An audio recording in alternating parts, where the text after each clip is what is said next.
Le conseil municipal de Nantes se réunissait ce vendredi. À l'ordre du jour, le budget a été un peu éclipsé par plusieurs questions liées à l'actualité. Jean-Michel Naga.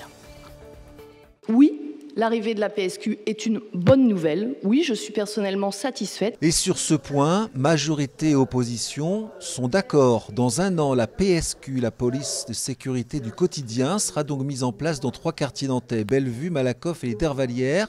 Mais au-delà de cette annonce, plusieurs questions restent en suspens. Effectivement, j'attends très concrètement de savoir combien de forces, pour combien de temps, organisées de quelle façon et dans quel calendrier. J'ai tout à fait confiance en la capacité du gouvernement à mettre les moyens qu'il faut là où il faut. D'abord pour faire en sorte, dans un premier temps, que cette expérimentation soit une réussite, qu'elle permette aussi peut-être de corriger le tir s'il y a besoin d'adapter les dispositifs, et enfin de le généraliser à l'ensemble des quartiers qui ont besoin de ce type de police de proximité.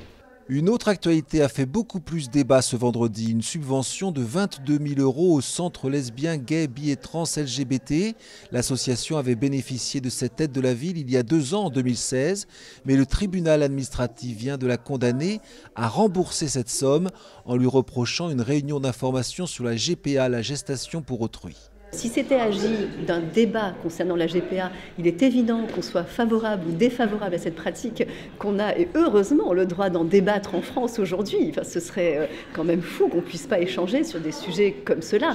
Mais là, il ne s'agissait pas d'un débat, il s'agissait d'une réunion visant à contourner la loi actuelle en France qui interdit la GPA. La majorité, pour sa part, a fait appel et dénonce une atteinte à la liberté d'expression. Un dernier point, et non des moindres, n'a pas fait l'unanimité. Le budget 2018, il sera cette année de 461 millions d'euros, dont 70 millions d'investissements.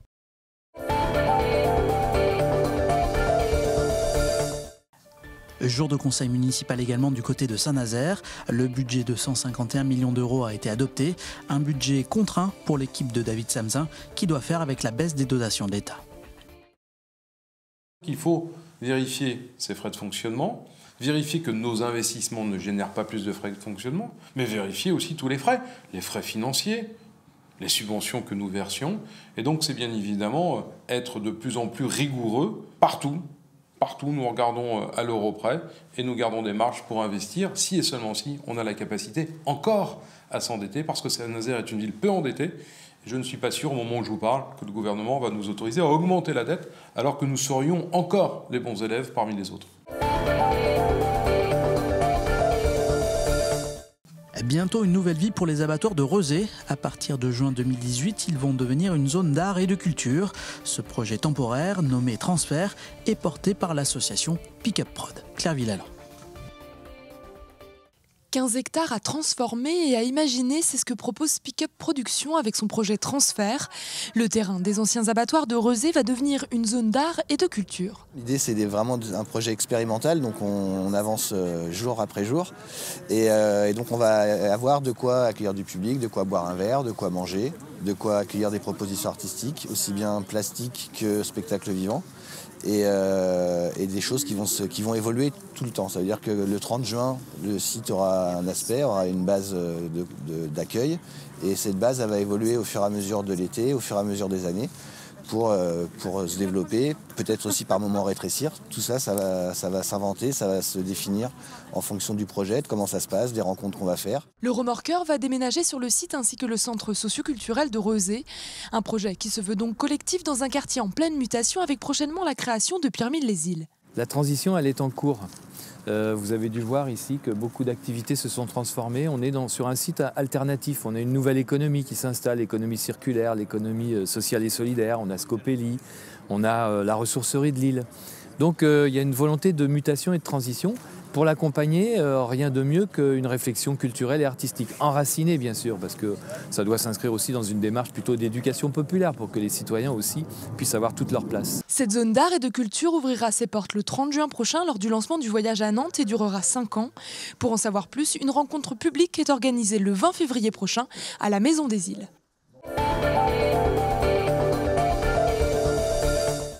Pour la 18e année consécutive, la Mare aux Oiseaux a décroché une étoile au guide Michelin.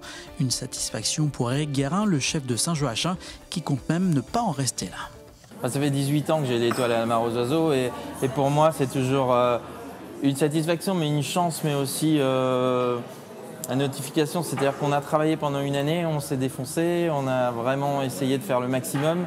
Et c'est toujours ce bonheur du résultat, et un petit peu, ça arrive comme un cadeau quelque part. Même si c'est un cadeau qu'on paye de notre travail, ça reste toujours une grande fête pour nous et pour l'équipe. J'ai une maison qui est belle, qui rayonne, qui est en place. Moi, je pense que j'ai atteint aussi une certaine maturité d'homme et on a envie d'essayer d'aller un petit peu plus loin, de passer la seconde et d'aller la chercher. J'ai été invité lundi parmi des chefs. Il y a eu des 2e étoiles de remise. On n'était pas tant que ça invités.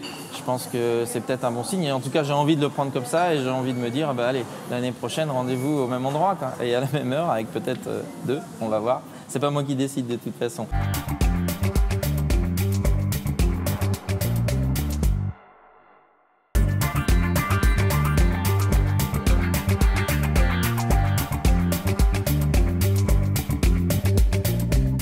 C'est un gaz qui est neutre en carbone, puisque en fait on recycle du gaz qui sinon serait parti à l'atmosphère, mais là on le valorise à partir des déchets. La matière première, ça va être des effluents d'élevage, donc issus des élevages bovins, des cultures intercalaires, c'est-à-dire que quand les champs ne sont pas utilisés, on va avoir des plantations pour produire de l'énergie, c'est marginal, des déchets de l'industrie agroalimentaire, qui ont aussi ce qu'on appelle un pouvoir méthanogène. En fait, ils fermentent et ils produisent du gaz. Ça peut être des stations de bout d'épuration. C'est aujourd'hui majoritairement ce qu'on a sur la région Pays de la Loire, dans les premiers projets. Donc il y a 4 installations, 3 nouvelles installations cette année. Donc vous avez 2 installations qui sont des collectifs agricoles qui injectent sur le réseau de distribution de GRDF. Une à Mortagne-sur-Sèvre qui a été mise en service en 2015, une autre à Benay qui a été mise en service en 2017. Vous avez ensuite un projet mis en service aussi cette année sur une station d'épuration à Angers et une 4e sur le réseau de transport de GRT Gaz Biolois, qui est un site agro-industriel à partir des déchets de canard de l'entreprise Ernest Soulard.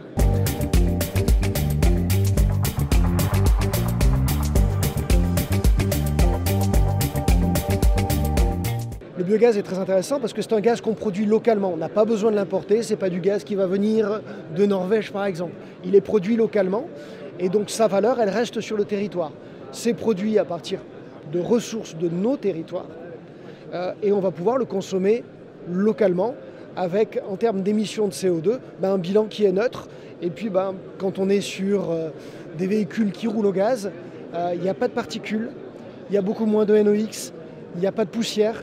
Et résultat, par rapport par exemple au scandale qu'on a pu connaître sur le diesel, on a un bilan beaucoup plus intéressant. C'est aussi pour ça que les transporteurs routiers viennent utiliser ce gaz qui, pour faire rouler des camions, est tout aussi compétitif que le diesel.